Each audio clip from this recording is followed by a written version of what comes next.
నమస్తే welcome to special drive. ఇక పాక్ ఉగ్రముఖలు పహల్గాంపై చేసిన దాడితో భారత పాక్ మధ్య ఉద్రిక్త వాతావరణం నెలకొంది. ఎప్పుడెప్పుడు పాక్పై ప్రతీకారం తీర్చుకుందామా అంటూ భారత ఆర్మీతో ఊర్మి చూస్తోంది. ఇక దీంతో భారత నౌకదళ కార్యకలాపాలు ఊపందుకున్నాయి. ఈ నెల 24న ఐఎన్ఎస్ సూరత్ యుద్ధ నౌక నుంచి ఎంఆర్ షామ్ క్షిపణి పరీక్ష జరిగింది. ఇది సముద్ర తలానికి చేరువగా దూసుకొస్తున్న ఒక లక్ష్యాన్ని విజయవంతంగా పేల్చేసింది. యుద్ధ విమానాలు, యుఏవీలు, హెలికాప్టర్లు, క్రూజ్ క్షిపణులను నేలకూల్చడానికి ఎంఆర్ షామ్ ఉపయోగపడుతుంది. తాజాగా అరేబియా సముద్రంలో నౌక విధ్వంసక క్షిపణులను నేవీ పరీక్షించింది. యుద్ధ సన్నద్ధతను చాటింది. దీంతో పాక్ ఉక్కిరిబిక్కిరవుతుంది. ఎందుకంటే గతంలో పాక్ను మట్టుపెట్టిన విక్రాంత్ రంగంలోకి దిగింది కాబట్టి. అయితే ఆ విక్రాంతి విశేషాలేంటో ఇప్పుడు చూద్దాం.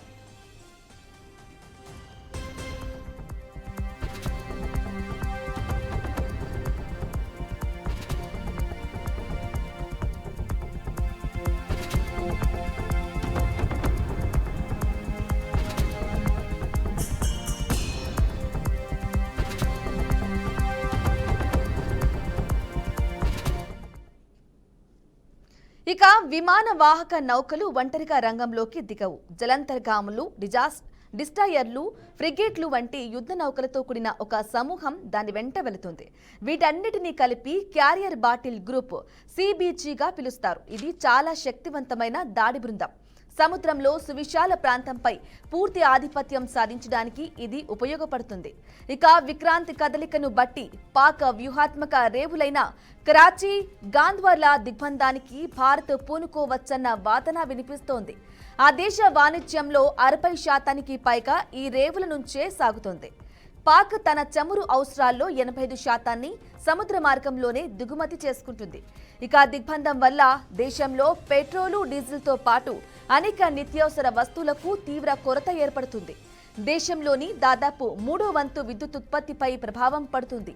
తీరం నుంచి 700 కిలోమీటర్ల దూరంలో ఉన్న పాకిస్తాన్ పంజాబ్ ప్రావిన్స్ పై విక్రాంత్ దృష్టి పెట్టినట్లు చెబుతున్నారు. పాక్ సైనిక మౌలిక వసతుల్లో ఎక్కువ భాగం ఇక్కడే కేంద్రీకృతమయ్యాయి.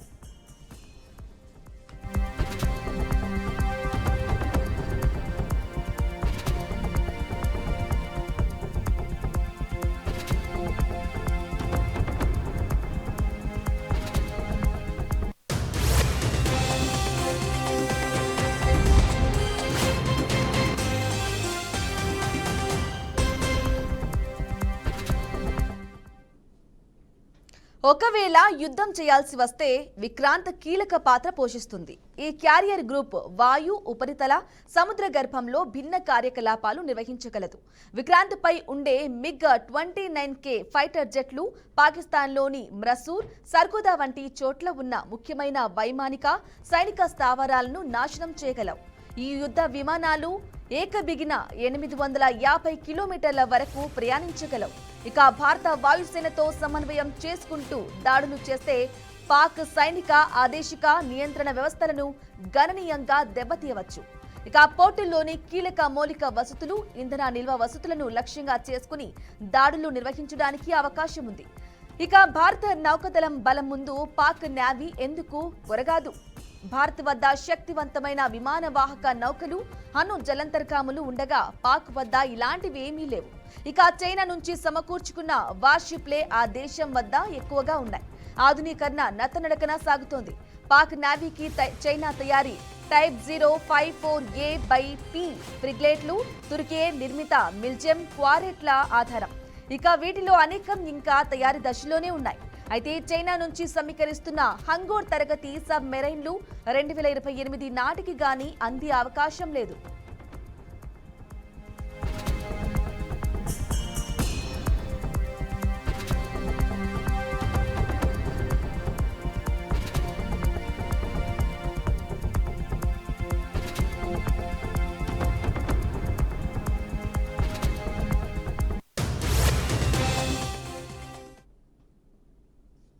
ఇక ఉగ్రదాడి అనంతరం నౌకాదళం చేపట్టిన చర్చల్లో ముఖ్యమైంది విమానవాహక నౌక ఐఎన్ఎస్ విక్రాంత్ మోహరింపు. ఇది కర్ణాటకలోని కార్వర్ నౌకా స్థావరం నుంచి పశ్చిమ నౌకాదళ కమాండ్లో చేరినట్లు శాటిలైట్ చిత్రాలు స్పష్టం చేశాయి.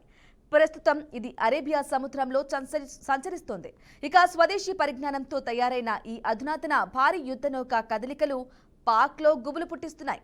విక్రాంతిపై MiG-29 యుద్ధ విమానాలు, కామో-31 వంటి హెలికాప్టర్లు సహా 40 లోహ విహంగాలను మోహరించవచ్చు.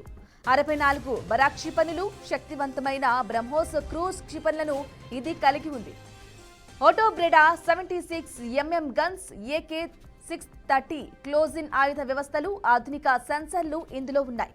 శత్రు వైమానిక క్షిపణి దాడులను తట్టుకునే బహుళ అంచెల రక్షణ వ్యవస్థ దీని సొంతం.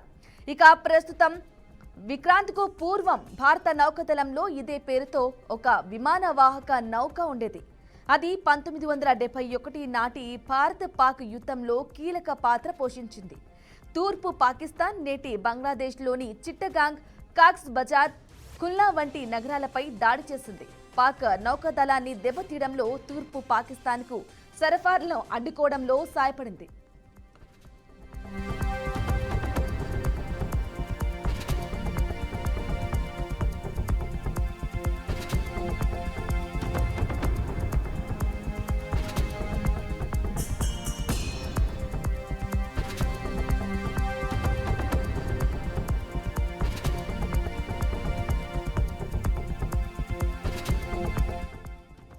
అయితే నాడు భారత నౌకాదళానికి వెన్నెముకగా ఉన్న విక్రాంత్ను పేల్చేయడానికి పాకిస్తాన్ శక్తివంతమైన జలంతర్గామి PNS ఖూజీని రంగంలోకి దించింది.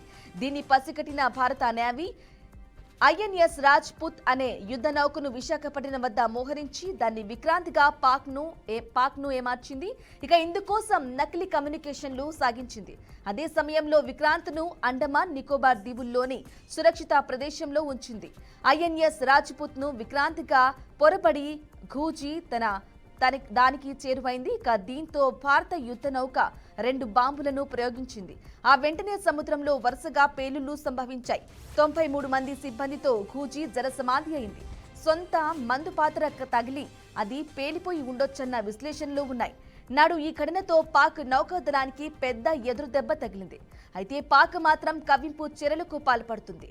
ఓవైపు దేనికైనా రెడీ అంటూనే శాంతి చర్చలు చేపడతామంటూ కవ్విస్తుంది.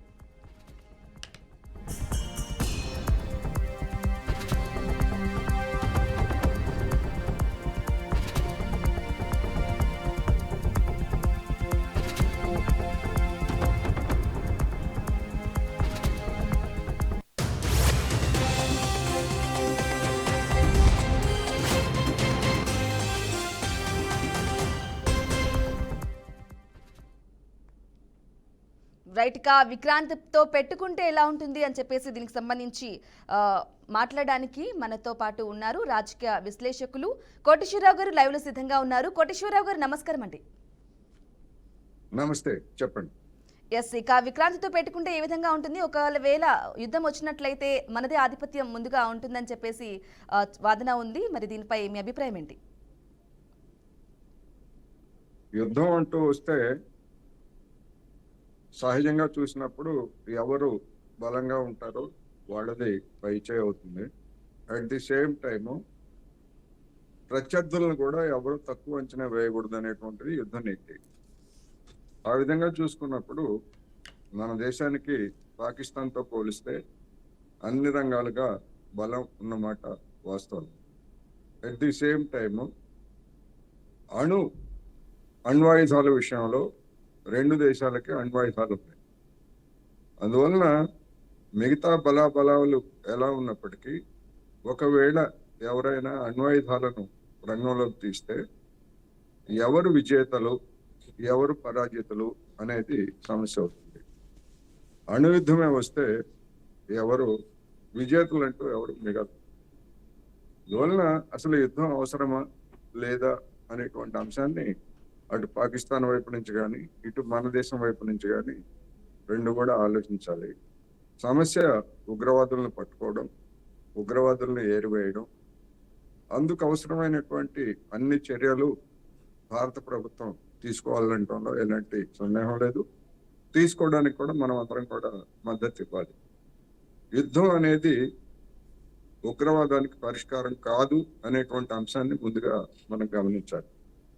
చూసాం మనం ఆఫ్ఘనిస్తాన్లో తాలిబాన్లు అనేటువంటి ఉగ్రవాదుల్ని అణిచివేయడానికి ఎక్కడి నుంచో వేల కిలోమీటర్ల దూరం నుంచి వచ్చినటువంటి అమెరికా సంవత్సరాల తరబడి అక్కడ అనేక దాడులు చేసి చివరికి ఆ తాలిబాన్లని వాళ్ళకి సలాం కొట్టి మమ్మల్ని ప్రాణాలతో వాళ్ళని ఉంటారా బాబు, మేము మా ఆయుధాలు మా వాహనాలు అన్నీ ఇక్కడే మీకే వదిలేసి వెళ్తున్నాం అని చెప్పి ఆ తాలిబాన్లకే ఆఫ్ఘనిస్తాన్లో అధికారాన్ని అప్పగించి పాకిస్తాన్ పారిపోయింది.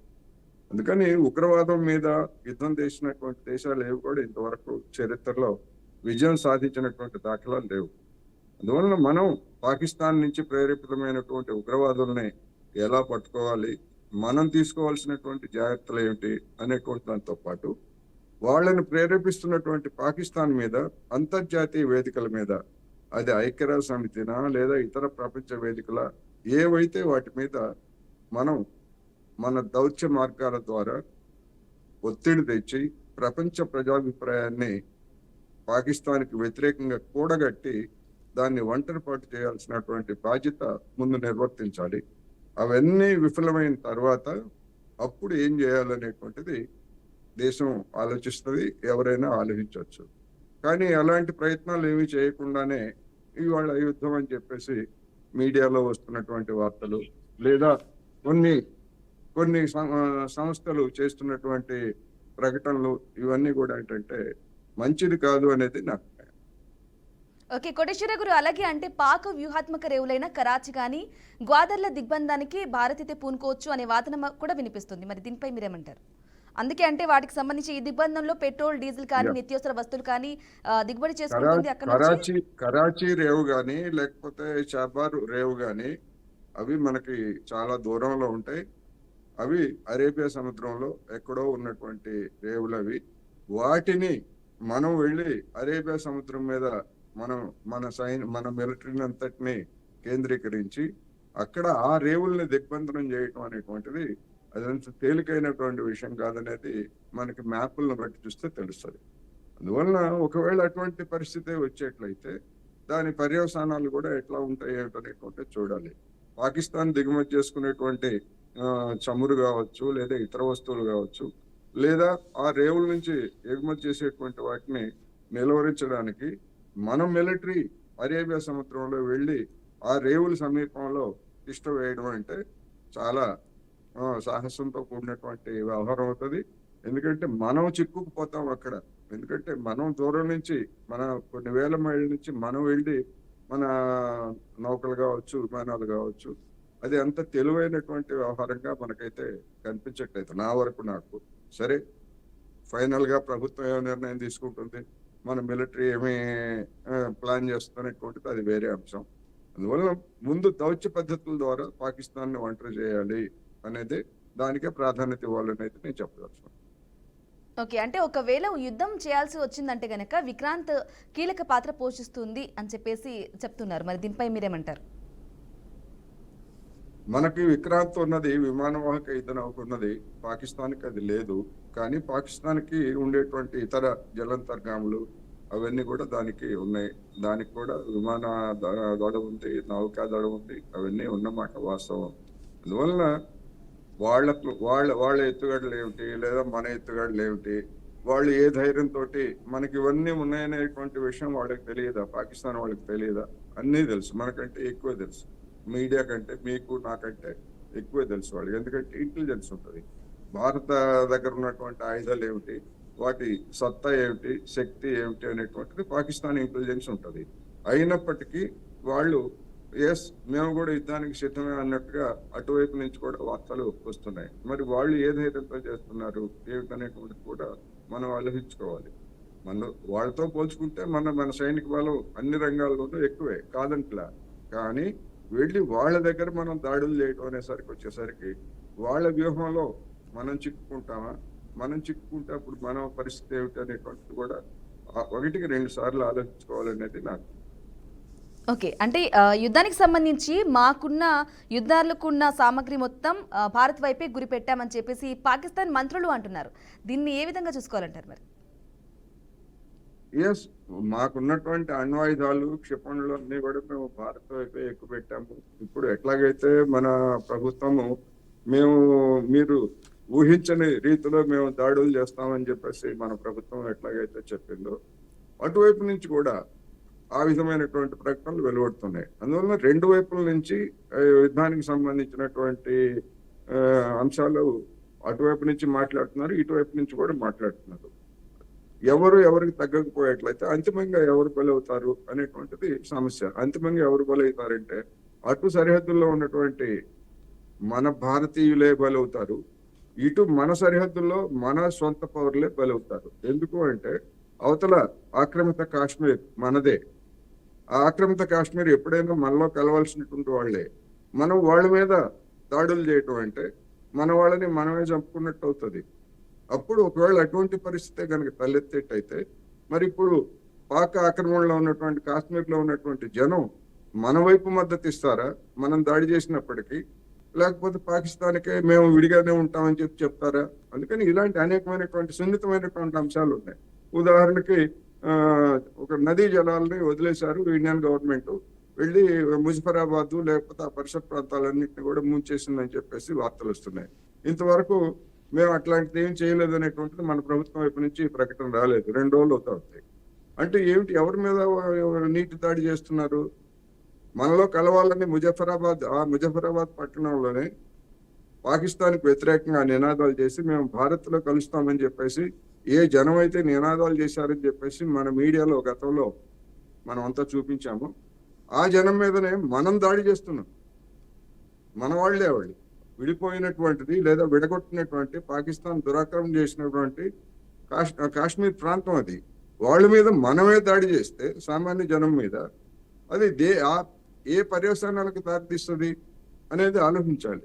అందుకని యుద్ధం అనేటువంటిది వస్తే ఎవ్వరికి అది యుద్ధంలో విజేతలు అంటూ ఉండరు. ఇప్పుడు జరిగేటువంటి ఆధునిక యుద్ధాల్లో అది అందరికీ నష్టమే. ఎంత చెట్టుకు అంత గాలి అన్నట్టుగా భారత్కు పెద్ద ఎత్తున ఆయుధాలను ప్రయోగిస్తే పెద్ద నష్టం భారత్కు ఉంటుంది. పాకిస్తాన్ తక్కువ ఆయుధాలను ప్రయోగిస్తే పాకిస్తాన్కి తక్కువ నష్టం ఉంటుంది. అంతిమంగా ఎవరు విజేతలు ఎవరు గెలుస్తారు అనుకున్నప్పుడు రెండో ప్రపంచ యుద్ధంలో చూసాం మనం.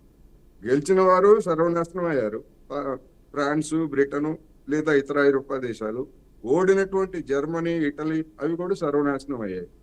అందుకని యుద్ధం అంటూ వస్తే ఇప్పుడున్నటువంటి పరిస్థితుల్లో విజేతలు సాంకేతికంగా మేము గెలిచామని చెప్పుకోవచ్చు, కానీ ఆర్థికంగా సర్వనాశనం అవుతారనేది చరిత్ర చెప్తున్నటువంటి పాఠం.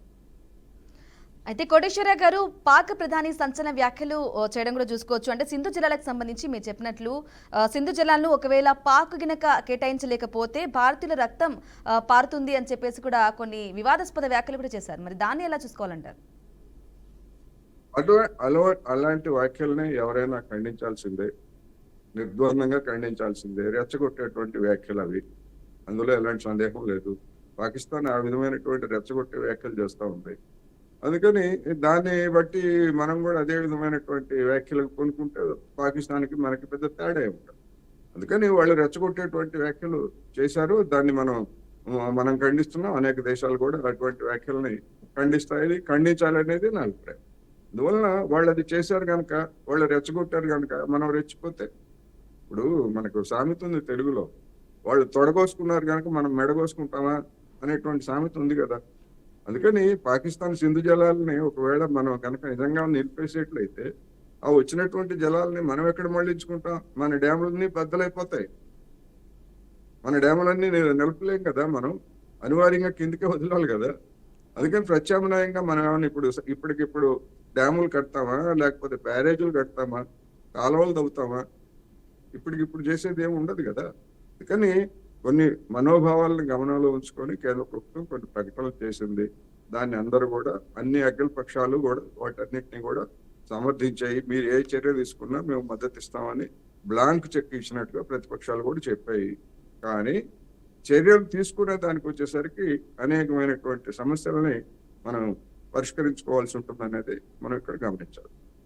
అయితే కోటేశ్వరరావు గారు, మొన్న ఉగ్రవాదులకు సంబంధించి కాశ్మీర్లో తనిఖీలు నిర్వహించినప్పుడు ఉగ్రవాదుల ఇళ్లను పేల్చడం జరిగింది. దాంట్లో మందు పాత్రలు కానీ లేకుంటే AK-47 లాంటి తుపాకులు కూడా దొరకడం జరిగింది అని చెప్పేసి వాటిని పేల్చడం జరిగింది. మరి దీనిపై మీరేమంటారు? ఇప్పుడు దాని మీద భిన్నమైనటువంటి కథనాలు వచ్చాయి. ఆ ఇంటికి చెందినటువంటి అమ్మాయి, ఆ ఇంటి ఓనర్ కూతురు ఎక్కడో ఉంటే తీసుకొచ్చి ఆ ఇంటి దగ్గరకు వచ్చి ఆ అమ్మాయి చెప్పింది, నాకు ఇద్దరు అన్నలు, అందులో ఒక అన్న జైల్లో ఉన్నాడు, ఒక అన్న ముజాహిదీను. నా తల్లిదండ్రులు ప్రస్తుతం ఆ ఇంట్లో లేరు. కొంతమంది ఎవరో బయట నుంచి వచ్చి బయట లోపల ఏదో సామాన్లు లాంటివి పెట్టారు. వాళ్ళు బయటకు వచ్చిన తర్వాత ఇల్లు పేలిపోయింది అని చెప్పేసి ఆ అమ్మాయి చెప్పింది. అంటే మరి అక్కడ దాన్ని సోదా చేసినటువంటి వాళ్ళే పెట్టారు అనేటువంటి అర్థంతో అమ్మాయి చెప్పింది. అందుకని అది నిజమా కాదా అనేటువంటిది ఎవరు వెరిఫై చేయాలి? చెప్పలేము. ఎందుకని అటువంటి వాటి వలన, ఆ విధంగా ఇళ్ళు పేల్చివేయటం వలన దాన్ని బుల్డోజింగ్ అంటారు. ఆ బుల్డోజింగ్ వలన పోనీ ఉగ్రవాదం ఏమన్నా తగ్గుతుందా? ఆ ఉగ్రవాదికి సంబంధించినటువంటి ఇంటిని, ఆస్తిని నష్టం చేశారు, ఓకే, బాగానే ఉంది. ఒకవేళ నిజంగా ఆ ఉగ్రవాదికి పాకిస్తానో లేదా మరొకళ్ళ సాయం ఉండేట్లయితే ఆ ఇల్లు కట్టుకోవడానికి మళ్ళా ఆదేశాలు సాయం చేస్తాయి కదా. అందువలన అది పరిష్కారమా అనేటువంటిది సమస్య.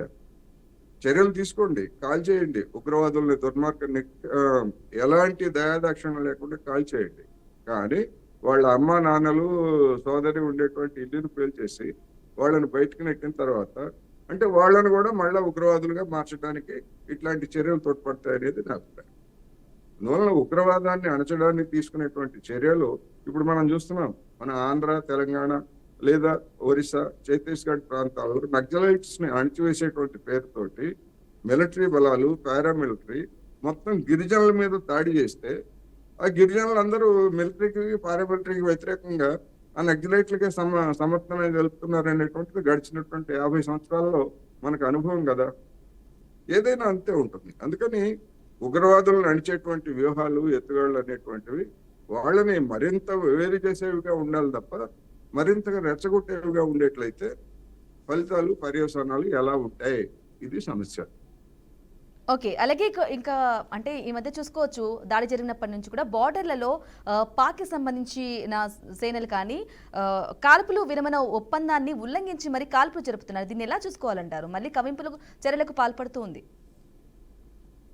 ఇటువంటి ఉద్రిక్త పరిస్థితులు ఏర్పడినప్పుడు మన వైపు నుంచి అటువంటిది జరగవచ్చు, అటువైపు నుంచి కూడా ఏదైనా జరగవచ్చు. జరిగి ఉండొచ్చు, వార్తలు వస్తున్నాయి. మన వైపు నుంచి జరిగిన దాన్ని మనం చెప్పుకుంటామా? మన మీడియా చెప్తుందా?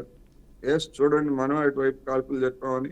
అందుకని పాకిస్తాన్ మీడియాలో ఏమొచ్చిందనేటువంటిది చూస్తే మనం జరిపామా లేకపోతే ఏమిటనేటువంటిది వాళ్ళకి తెలుస్తుంది. వాళ్ళు జరిపినటువంటి కాల్పుల గురించి మన మీడియా ఇస్తుంది కనుక ఏకపక్షంగా జరిగినట్టు మనకు తెలుస్తుంది. అందుకని సరిహద్దుల్లో జరిగేటువంటి పరిణామాలు ఎప్పుడు ఏకపక్షంగా ఉండవు. ఒకళ్ళు కాలుస్తూ ఉంటే ఒకళ్ళు చేతులు ముడుచుకొని, ఒకళ్ళు బాంబులు వేస్తూ ఉంటే ఒకళ్ళు గులాబ్ జాములు వేసారు కదా. అందుకని రెండు వైపుల నుంచి జరుగుతాయి. అయితే అది ఎవరు ముందు ఉల్లంఘించారు, ఎవరు వెనకాల ఉల్లంఘించారు అనేటువంటి దాని గురించి చర్చ చేసుకోవచ్చు.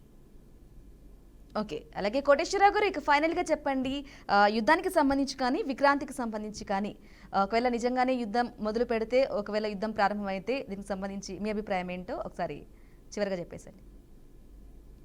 ఒకవేళ యుద్ధం ప్రారంభమైతే, యుద్ధం జరిగితే అది ఒక నావికాదళ యుద్ధమే అని ఎందుకు అనుకోవాలి?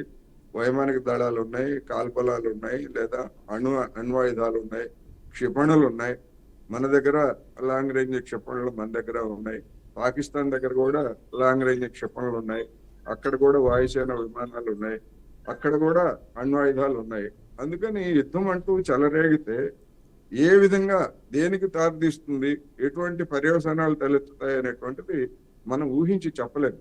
అందుకని జరుగుతుందా లేదా అనేటువంటిది దాన్ని మనం అబ్జర్వ్ చేయాలి. యాజ్ ఎ మీడియా పర్సన్స్ గా మనం అబ్జర్వ్ చేయాలి, యాక్యురేట్ రిపోర్టింగ్ ఇవ్వాలి తప్ప జరుగుతుంది అని చెప్పలేము, అలాగని జరగదు అని కూడా చెప్పలేము. ఒకవేళ జరిగితే నావికలే పోట్లాడుకుంటాయి, అణ్వాయుధాలు రంగంలోకి రావు అని ఎవరు గ్యారంటీ ఇస్తారు? వాళ్ళు పాకిస్తాన్ వాళ్ళు చెప్తుంది అదే కదా. మా మీద ఏదన్నా, మీరు పెద్దవాళ్ళు కనుక మీరు ఏదన్నా మమ్మల్ని నాశనం చేయాలని చూసేట్లయితే మేము అణ్వాయుధాలు ప్రయోగిస్తామని చెప్పేసి వాళ్ళు ఇప్పటికే ప్రకటించారు. ఒకవేళ అటువంటి ప్రయోగమే జరిగితే అప్పుడు భారతదేశం ఏం చేయాలి? భారత్ కూడా అణ్వాయుధాలు మన దగ్గర కూడా ఉన్నాయి కదా. మనం కూడా అణు పరీక్షలు జరిపాం కదా, అణ్వాయుధాలు మన దగ్గర కూడా ఉన్నాయి. అంటే పరస్పరం ఇద్దరం కూడా అణ్వాయుధాలు వేసుకుంటే అటు జనము చేస్తారు, ఇటు జనము చేస్తారు. అప్పుడు ఎవరు విజేతలు? ఎవరు? అది సమస్య. Okay, right. కోటేశ్వరరావు గారు, థ్యాంక్ యూ అండి మీ అభిప్రాయాన్ని తెలియజేసినందుకు. రైట్, ఇక ఇది వాల్టీ special drive. Stay tuned BRK news Telugu సత్తా.